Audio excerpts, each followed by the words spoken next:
Alléluia. Vous êtes bénis de là où vous êtes au nom de Jésus. Que la paix et la grâce du Seigneur vous soient multipliées dans le précieux et glorieux nom de notre Seigneur Sauveur Jésus. Bienvenue à notre émission La vérité de l'évangile et l'évangile de vérité. Je le dis, la vérité de l'évangile, parce qu'il y a des vérités que le peuple de Dieu doit savoir. Voilà ce que nous avons appris autrefois, qui d'une manière ou d'une autre était un peu n'a pas été vraiment bien dit ou bien n'a pas été du tout dit. Alléluia. Gloire à Jésus. Et nous sommes la génération de la fin des temps. Nous devons connaître certaines vérités pour mieux nous tenir. Alléluia. Pour être vraiment tenace dans notre foi. Pour être vraiment endurant. Pour être audacieux. Pour être persévérant. Alléluia. Gloire à Jésus. Voici pourquoi la semaine dernière, nous avons prêché sur les 7 trompettes. Nous avons enseigné sur les 7 trompettes. Parce qu'on doit se tenir. Gloire à Jésus. Le Seigneur Jésus a dit qu'il reviendra comme un voleur. Mais ça ne veut pas dire, voilà, qu'on sera surpris. Pour ceux qui connaissent la vérité, ils ne seront pas surpris. Bon, le Seigneur ne reviendra pas comme un voleur pour moi. Alléluia. Pour ceux qui étudient, ceux qui méditent, ceux qui scrutent les Écritures, le Seigneur ne viendra pas comme un voleur pour eux. Mais c'est ceux qui ont des chrétiens qui ont la tête en l'air, qui ont la tête sur les médias sociaux, jour et nuit, 24 heures sur 24, qui sont bourrés des soucis de ce monde. Voilà. Qui sont occupés ou préoccupés par les choses de ce monde-là. C'est ceux-là que Jésus viendra comme un voleur pour eux. Mais pour nous, je ne suis pas le seul. Il y a plusieurs enfants de Dieu, plusieurs hommes de Dieu, plusieurs bénis enfants de Dieu, plusieurs élus de Dieu. Le Seigneur ne reviendra pas comme un voleur pour eux. Alléluia. Parce qu'il nous a donné les signes et les signaux de son retour. Et nous les voyons sous nos yeux actuellement. Parce que nous sommes la génération de la fin des temps. Gloire à Jésus. Tous les trompettes là, ça sonnait, d'autres ont sonné sous nos yeux. Nous étions déjà nés quand ces trompettes là ont sonné. Alléluia. Gloire à Jésus. Donc vous êtes bénis de là où vous êtes dans le nom de Jésus. Et nous n'avons pas oublié, nous reviendrons sur la 7e trompette.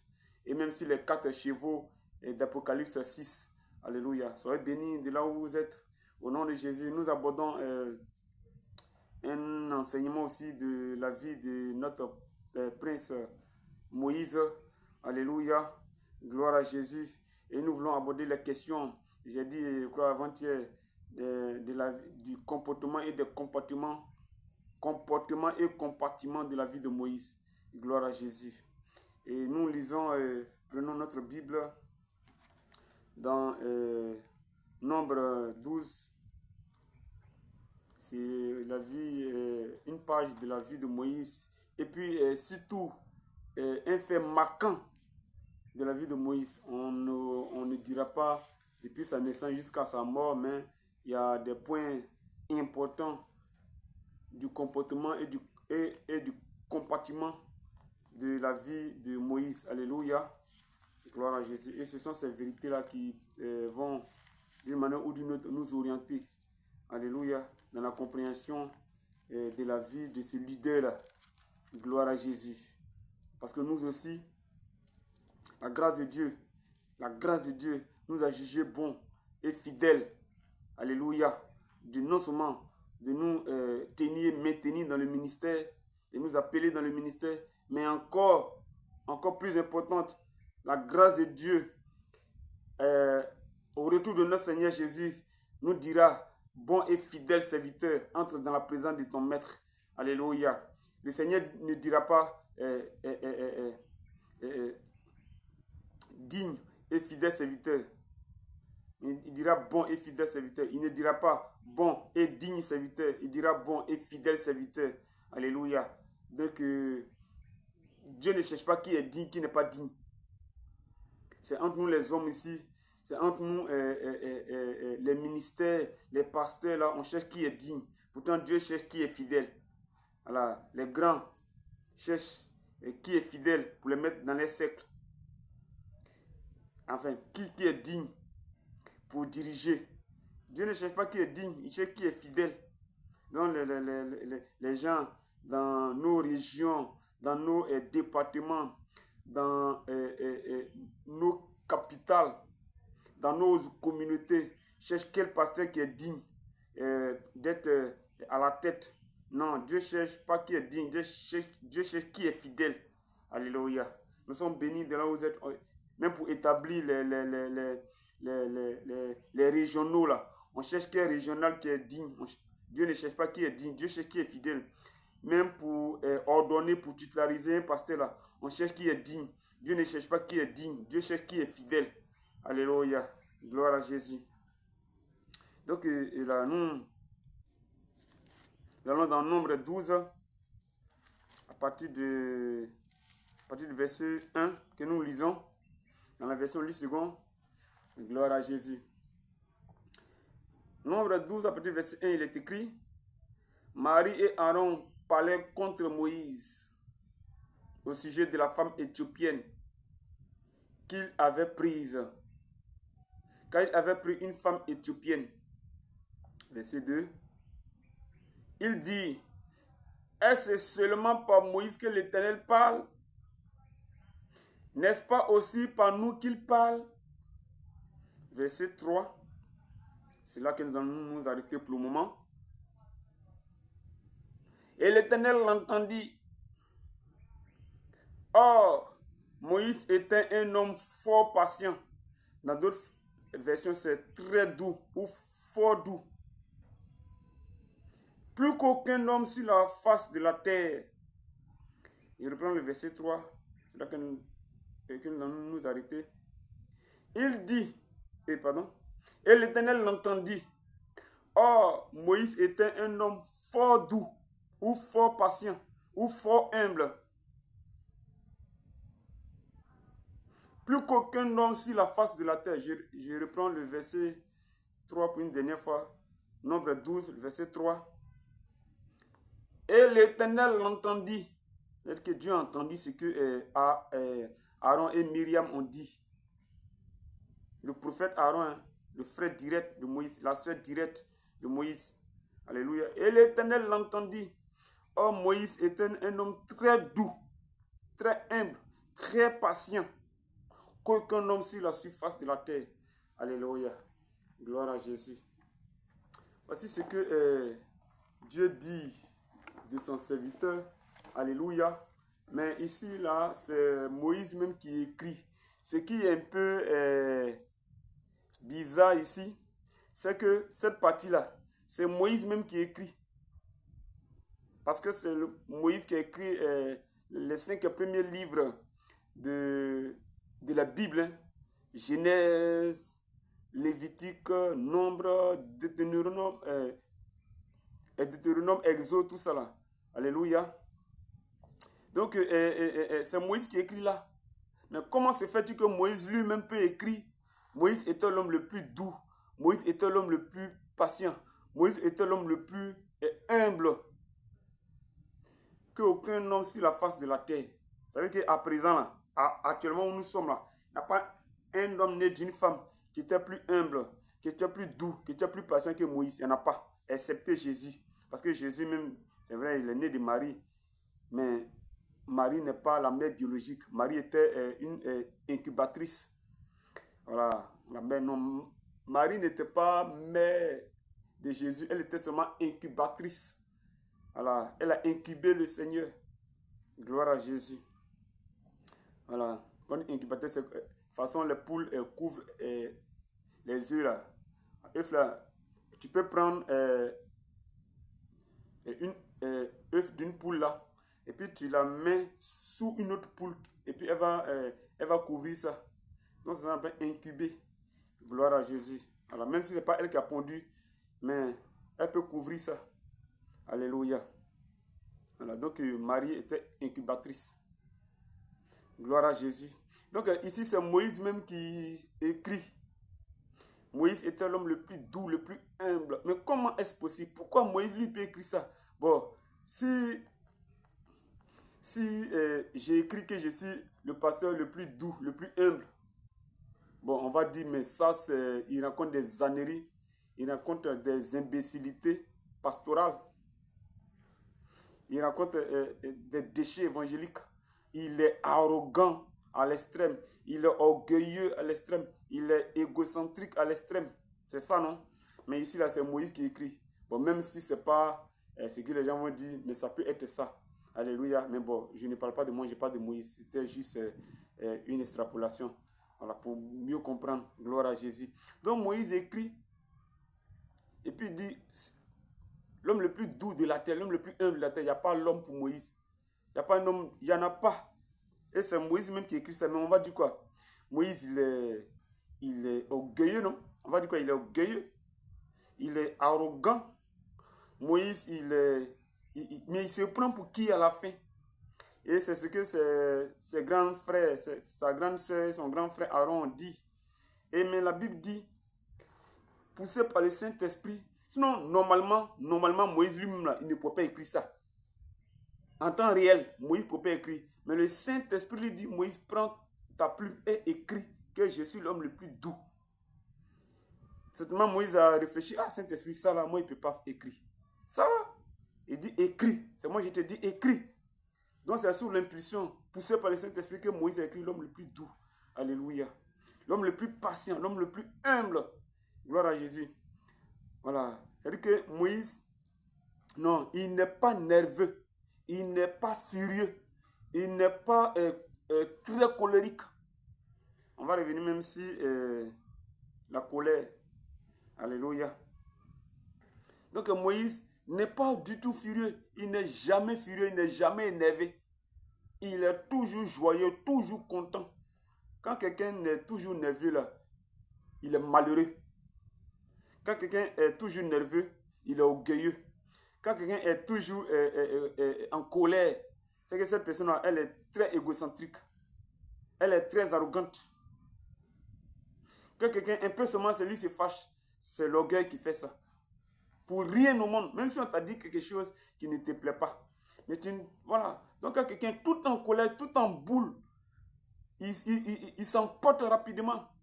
Il dit tout et n'importe quoi pour une petite chose. Même quand quelqu'un écrit quelque chose, c'est lui tout de suite là qui se jette, qui dit ce sont des âneries, ce sont des imbécilités. Et puis il parle de façon arrogante.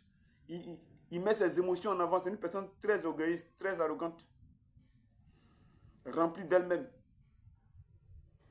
Mais ici, voici ce que Moïse écrit, poussé par le Saint-Esprit. Alléluia. Mes frères, vous comprenez ça? Moïse dit dans Nombre 12, après que sa grande soeur et son grand frère Aaron l'ont rabroué, nous on dit tout n'importe quoi à cause de la femme éthiopienne qu'il avait prise. Il pouvait se fâcher, mais on dit Dieu a entendu. Et puis, oh, Moïse est l'homme le plus doux, le plus humble, le plus calme qu'aucun homme sur la terre. Alléluia. Nous allons aller encore dans Exode 17, et vous allez comprendre quelque chose de la vie de Moïse. Voilà, on veut voilà, prêcher courtement, enseigner courtement, donc nous sommes déjà à presque 15 minutes. Alléluia. Dans Exode 12 là, vous allez comprendre, et Exode 17, pardon, vous allez comprendre quelque chose de la vie encore de Moïse. Alléluia. Et nous allons déboucher pourquoi Moïse n'est pas rentré à Canaan. Gloire à Jésus. Exode 17, verset 6. On ne va pas tout lire pour gagner en temps. Alléluia. Exode 17, le verset 6. Voici ce qui est écrit. Voici, je me tiendrai devant toi sur le rocher d'Horeb. Tu frapperas le rocher et il en sortira de l'eau. Et le peuple boira et le peuple boira. Et Moïse fit ainsi aux yeux des anciens d'Israël. Alléluia. Donc ils étaient allés dans la traversée du désert, ils sont arrivés à quelque part, le peuple a commencé à murmurer, voilà, il n'y a pas d'eau ici, on de temps en temps rentrer ici, sortir là-bas. Et Dieu dit à Moïse, le verset 6 là, voici je me tiendrai devant le rocher d'Horeb, tu frapperas le rocher, il en sortira de l'eau. Ben, mes amis, comme on peut frapper le rocher, et puis l'eau va sortir. On tape un rocher et puis pour rien comme ça, de l'eau sort. Tu tapes, il y a un caillou dans ta cou, la tape le caillou et puis l'eau va sortir comment? Hein? Est-ce que c'est le fait de frapper là qui a fait sortir l'eau? Non. Ce n'est pas le fait de frapper le rocher là. Mais c'est le fait d'obéir. Parce que Dieu a dit. Sinon, normalement, Moïse, il va dire, ah Seigneur, toi aussi. En frapper le rocher, l'eau va sortir comment? Ça, c'était impossible. Mais Moïse a obéi, même quand lui-même il sait que, ah, je n'ai jamais vu ça dans ma vie. Mais Moïse qui a fait de grands miracles en Égypte là. Donc, il prend son bâton, c'est toujours son bâton. Et comme vous le disiez plus haut, le bâton de Dieu, le bâton de Moïse là. Au départ, c'était le bâton de Moïse, mais vers la fin, on dit bâton de Dieu maintenant. Alléluia, frappe le rocher, il a frappé le rocher, de l'eau est sortie. Alléluia, donc c'est un miracle que Moïse a fait. Donc, Moïse a gardé ça à l'esprit. Il a gardé ça à l'esprit. Alléluia. Et nous lisons encore dans Nombre 20. Alléluia. Nombre 20. On va aller ici rapidement. Gagner un temps. Parce qu'on veut faire de courtes vidéos. Voilà, nous sommes déjà à presque 17 minutes. Nombre 20, le verset, à partir du verset 1. Si on veut tout lire, on va voilà, ça va nous prendre un peu de temps, mais on va raccourcir. Nombre 1, voilà, bon, je lis à partir du verset 1 d'abord, pour qu'on puisse être dans le bain. Toute l'assemblée des enfants, toute l'assemblée des enfants d'Israël arriva dans le désert des Saints le premier mois, et le peuple s'arrêta à Kadès. C'est là que mourut Marie, la grande sœur de Moïse, là. Celle qui a sauvé Moïse quand il était au bord du Nil, jeté dans le Nil, là, Marie. Voilà. Et qu'elle fut enterrée. Verset 2. Il n'y avait point d'eau pour l'assemblée. Et l'on se souleva contre Moïse et Aaron. Voilà, donc Marie n'est plus là pour entretenir la révolte. Mais cette fois-ci là, c'est le peuple même qui est là. Et puis maintenant, cette fois-ci, c'est contre Moïse et Aaron. Verset 3. Le peuple chercha querelle à Moïse. Il dit, que n'avons-nous expiré quand nos frères expiraient devant l'Éternel? Donc on va directement au verset 6. Voilà. Verset 6. Moïse et Aaron s'éloignèrent de l'assemblée pour aller à l'entrée de la tente d'assignation. Ils tombèrent sur leur visage et la gloire de l'Éternel leur apparut. Alléluia. Verset 7. L'Éternel parla à Moïse et dit, prends la verge et convoque l'assemblée, toi et ton frère Aaron. Vous parlerez en leur présence au rocher. Alléluia. Vous parlerez. Cette fois-ci, ce n'est pas frapper. Hein. C'est vous parlerez en leur présence au rocher. Donc, voilà, écoutez bien. Et il donnera ses eaux. Tu feras sortir pour eux de l'eau du rocher. Et tu abreuveras l'assemblée et leur bétail. Verset 9. Moïse prit la verge qui était devant l'Éternel, comme l'Éternel le lui avait ordonné. Moïse et Aaron convoquèrent l'assemblée en face du rocher. Et Moïse leur dit, écoutez donc, rebelles. Il y a un mot fort hein, que Moïse dit. Écoutez donc, rebelles. Est-ce de ce rocher que nous vous ferons sortir de l'eau? Est-ce de ce rocher que nous vous ferons sortir de l'eau? Alléluia. Verset 11. Puis Moïse leva la main et frappa 2 fois le rocher. Puis Moïse leva la main et frappa 2 fois le rocher avec sa verge. Il sortit de l'eau en abondance. L'assemblée but et le bétail aussi. Verset 12, c'est là que nous allons nous arrêter. Alors l'Éternel dit à Moïse et à Aaron, parce que vous n'avez pas cru en moi pour me sanctifier aux yeux des enfants d'Israël, vous ne ferez point entrer cette assemblée dans le pays que je lui donne. Alléluia. Bon, voici un peu, voilà, une triste note. Une triste note parce que la première fois, c'est ce que nous avons dit tout à l'heure, quand Moïse, Dieu lui dit de frapper le rocher, Moïse, en toute obéissance, lève la main et frappe le rocher. Et arrivé encore un peu devant là, la même situation se produit. Le peuple murmure. Et Dieu dit, mais quand le peuple a soif, c'est normal qu'ils disent, ah mais Moïse, depuis le match, il n'y a pas l'eau, donc c'est normal. C'est normal. Ils ont soif, ils doivent boire. Ou bien l'eau là, bon, même si, c'est vrai, ils ont fait 40 ans dans le désert, même si l'eau là, tu as bu 1 litre d'eau, et puis c'est dans une semaine encore, tu dois boire, bon, 7 jours, voilà, mais arrivé quelque part, et voilà, l'eau là, ça peut disparaître. Bon, on ne sait pas combien de temps, voilà, une gorgée d'eau, voilà, elle faisait dans leur corps, mais en tout cas, c'était des miracles. Hein. Quand ils boivent un rocher, il faut des semaines pour que le peuple ait encore soif. On ne peut pas boire, même si tu as bu 10 litres d'eau, le lendemain, tu auras encore besoin d'eau. Mais pour eux, là, ils prennent une bonne gorgée. Et puis quand on prend là, on ne met pas en réserve. Hein. Donc, c'était d'abord miracle. Donc, on ne sait pas si une gorgée d'eau au bord du rocher, là, si ça faisait 1 an, ou bien 2 ans, ou bien des mois dans leur corps, là, la Bible ne le dit pas, mais en tout cas, une gorgée d'eau, ça faisait des mois, ou des semaines, ou même des années dans leur corps. Alléluia, parce que 40 ans dans le désert, on ne raconte pas l'eau comme ça facilement. Gloire à Jésus. Donc, déjà, c'est miraculeux. Donc, le délai là, la date butoir,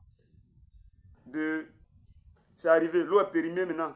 L'eau est finie dans le corps. Comment on appelle ça quand il y a un manque là. Voilà, pénurie d'eau dans leur corps. Alléluia. Donc ils arrivent, c'est normal que le peuple réclame à boire. Donc ils arrivent là. Et à Moïse, il y a pénurie d'eau dans notre corps. Hein. Dieu dit à Moïse, convoque l'assemblée. Maintenant c'est facile, il ne faut pas frapper. Il faut parler au rocher. Alléluia. Il faut parler au rocher. Et Moïse, j'ai dit au départ qu'il a gardé, quand Dieu lui dit de frapper le rocher, certainement il a gardé ça à l'esprit. Donc ici, là, Dieu n'a pas dit de frapper. Hein. Dieu dit de parler. Dieu, là, ce n'est pas une affaire d'habitude. C'est une affaire d'action renouvelée devant les situations. Alléluia. Ce n'est pas habitude. Gloire à Jésus. Et Moïse, ici, Moïse, Dieu lui parle clairement comme la première fois. Et Moïse, on va mettre ça en guillemets, avec colère, si vous avez suivi le départ, j'ai dit que Moïse était un homme très doux, très patient, n'était pas très colérique, même si la colère est une émotion divine. Alléluia. Moïse était très patient, très calme. Mais voici une situation qui se présente. Le verset 10, Exode 20, le verset 10.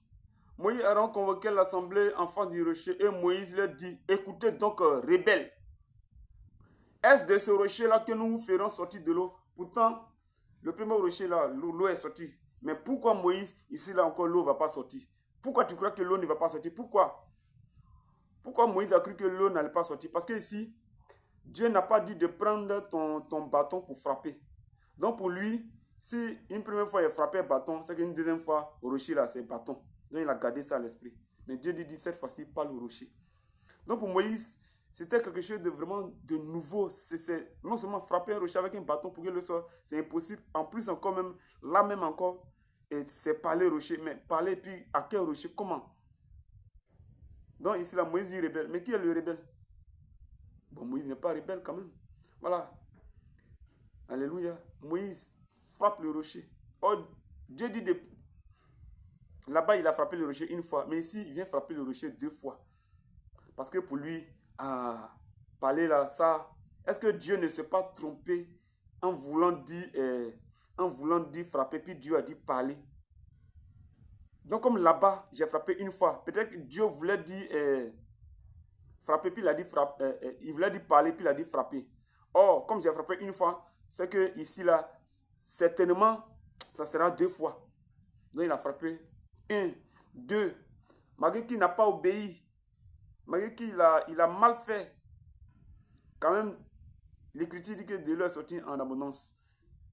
Puis Moïse leva la main et frappa 2 fois le rocher avec sa veille. Il sortit de l'eau en abondance, l'assemblée but. Mais regardez le verset 12. On va s'arrêter dans 5 minutes. Regardez le verset 12.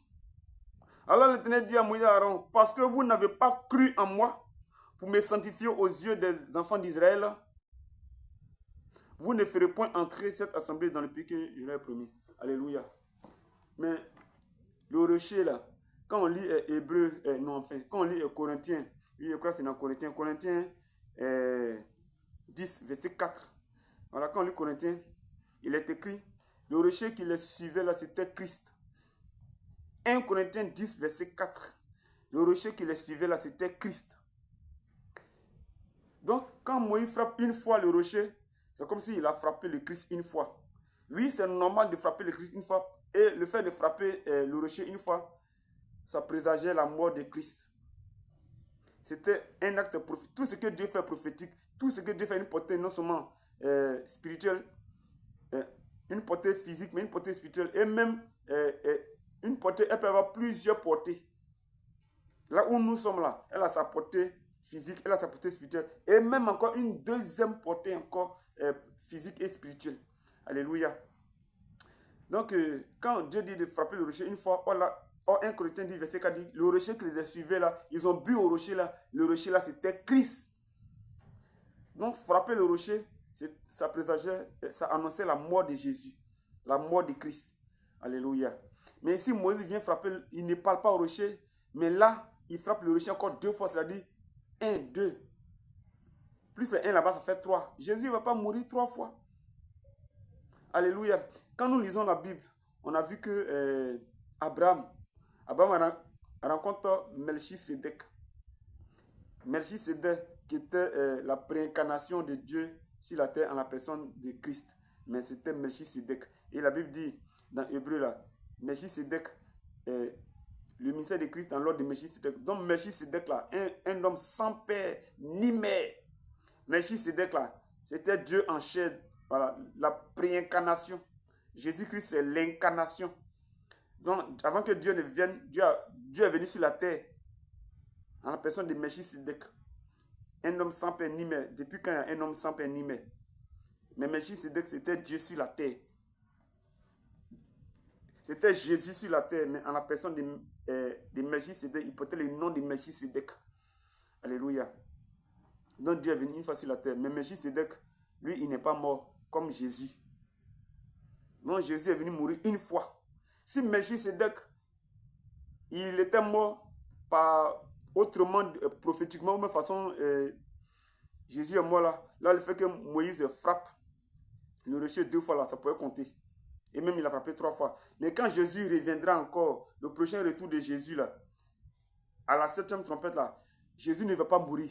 Donc Moïse frappe le rocher une fois. Et puis il frappe encore 2 fois pendant Dieu de parler. Jésus ne va pas mourir 3 fois. Mais Melchisedec n'est pas mort. C'est Jésus. Quand il est arrivé il y a 2000 ans, il est mort. Mais Moïse l'a fait 3 fois. Donc déjà, Moïse a manqué à la prophétie messianique. Ou bien à la prophétie melchisédique. Alléluia. Donc c'est une erreur. Bon, on peut appeler ça une erreur doctrinale. Une erreur prophétique grave. Mais à cause de ça, Moïse n'est pas rentré à Canaan. Parce que tu ne peux pas rentrer à Canaan en faisant vraiment ce que tu as posé là. Dieu dit non, non, non, non, non, tu ne vas pas rentrer à Canaan. Parce que là, tu as porté atteinte à mon plan. Tu as porté atteinte à ma prophétie. Tu as porté atteinte. Moïse connaissait la volonté de Dieu, mais comme je l'ai dit avant-hier, hier, nous devons connaître. Non seulement il est important de connaître la volonté de Dieu, et je dis que la volonté de Dieu ne suffit pas, mais le plan et le timing de Dieu. Donc regardez la vie de Moïse.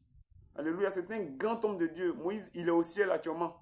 Parce que dans le Nouveau Testament, on a vu que quand Jésus était prêt à mourir, là, il est apparu Moïse et Élie. Moïse, il n'est pas allé à Canaan, mais il est allé au ciel dans le sein d'Abraham. Voilà, parce que Moïse est vivant. Donc voici un peu, voilà, nous allons revenir dans quelques minutes. Mais soyez bénis de là où vous êtes au nom de Jésus. Amen.